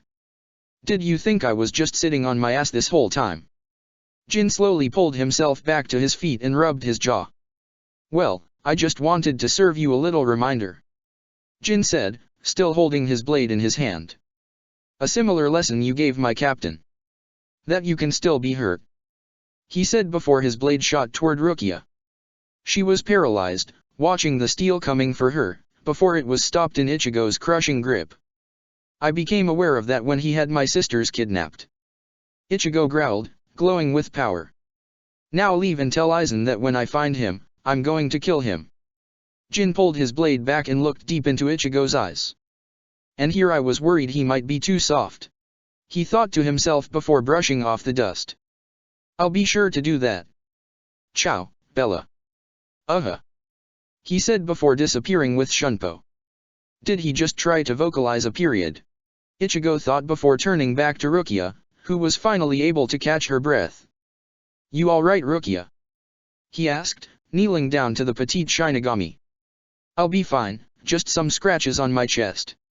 She said, pulling her Shiakusho apart to examine her injury. Looks like you managed to get a message to me after all, Jin. He thought, recognizing that the scratches formed a word. Now there was only one thing to figure out. What the hell did Jin mean by Negro? He thought as he read her chest while she healed. Looks like we all came out to this area of Las Noches. He said, gaining Rukia's attention. You'd best go regroup with the others. I've got a score to settle. Grimjo appeared behind Rukia shortly after that. The ice user looked at the espada and back to her husband. I'll be fine, go. He ordered, making her jump off the side to retrieve her sword and begin running off to join the others. Quick question, does everyone in Hueco Mundo use Spanish? He asked, surprising Grimjo. Yeah, I guess. The Quinter replied, scratching his head. Why? So that means Jin's real message to me is, black, still doesn't tell me much. Just curious. Ichigo replied as the two got ready to fight. With Chad. The Fullbringer and his Aaron car companion kept running as the two behind them followed, closing in more and more with every step. Chad felt ready to go another round, but Gantenbin was drained of his Reishi and needed the chance to build it back up. He wanted a bit more time for the two of them, but whoever was behind them threw something at Sato. Sensing the attack, he dodged the large and oddly shaped crescent-blade weapon and it dug itself into the sand. Just as it was being pulled back, Chad grabbed onto the shaft of the weapon and turned to face his opponents. The Aaron car chasing them was tall and lanky with long black hair with an eye patch covering his left eye, wearing a massive spoon hood with his jacket exposing his chest. With him was someone less bizarrely dressed with an eye patch over his right eye and a turquoise mark on his cheek that had dirty blonde hair. Naritra Gilga. Gantenbin said, turning to face their opponent. Currently Espada number 7. And you're a traitor. The Espada returned, getting into a tug-of-war match with Chad. Being too weak to stay in Espada is one thing, but betraying Lord Aizen is another. He growled, pulling himself and Sato closer together. Tessera, kill him. He ordered, making his Fraxion unsheath his blade and flash in front of the Privaran. Nope. They heard someone call out as a ball of fire slammed into the Aaron car, sending him into the chain of Naritra's weapon. The collision created a small amount of slack that Chad used to slam the axe-like weapon into the Espada and sent him flying back. The Fullbringer spared a glance to the side to see Tatsuki showing up. Chad, we're regrouping. Rukia showed up and told us to find Urayu. You two aren't going anywhere. They heard Naritra growl as he rose back to his feet. The only place you are going is the grave. He roared out, releasing his Ryotsu. With Urayu. What the hell is this? Sailaporo asked as his anti-Quincy room disintegrated around him, his fraction breaking apart into Reishi, all of which gathered to the winged Quincy glaring at him. That's enough out of you. He yelled, pulling out some more of Urayu's voodoo organs and crushed them. Blood spurted from the Quincy's mouth and he staggered, but he still stood strong and never stopped glaring at the scientist. I don't believe it. Bazard thought as he watched Urayu absorbing more and more Reishi. Is he doing this subconsciously? Risotenge inside his body? Is he reconstructing his body completely blind as it gets wrecked by this creep? His eyes widened as the burning light on Urayu's back slowly solidified into archangel wings. Die. Why won't you die? Sailaporo yelled out desperately as even his resurrection began to get absorbed. Urayu did not say anything as he pointed his wings to the espada and gave his death sentence. Licked Regan. He said. The feathers in his wings shot toward Sailaporo, each one was like a seal Schneider as the blades tore him apart. Bazby watched in disturbed awe as Urayu mercilessly destroyed the espada. The only thing out of place was small tendril that touched Urayu before being converted into Reishi. When he ended his assault, Sailaporo was barely more than a torso and head. What was that? He spoke, feeling that his life was slowly ending. He activated his Volstandig. Bazby answered as Urayu released the glowing and collapsed, still alive but in rather critical condition. And he still manages to hold himself together. That kid is scary in his own right. He thought as he noted the mix of blood and Risotenge. You can think of it as the Quincy's resurrection, or Bankai. But how? That room should have completely cancelled Reishi manipulation. The Novino coughed out, the blood draining faster and faster. And it did, but he managed to use the greatest of manipulation skills. The Heat replied, walking over to the Arankar scientist. Sclavere. He didn't just take it, he enslaved it. All the Reishi around him became a slave to his will. So powerful that it tears apart the bodies of spiritual beings. So whatever trap you tried to pull on him as he tore you apart was doomed to fail. Your freaky little tentacle became his ammo the moment it touched him.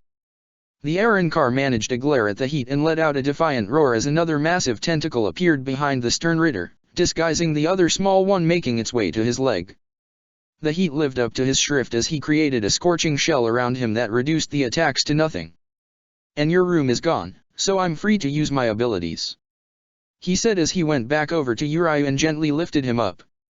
Enjoy your last moments, I think a slow death is fitting for one like you. Too bad we can't prolong it. Bazard Black then disappeared from the area, leaving behind the dying Arankar. Check the description for the links to the author.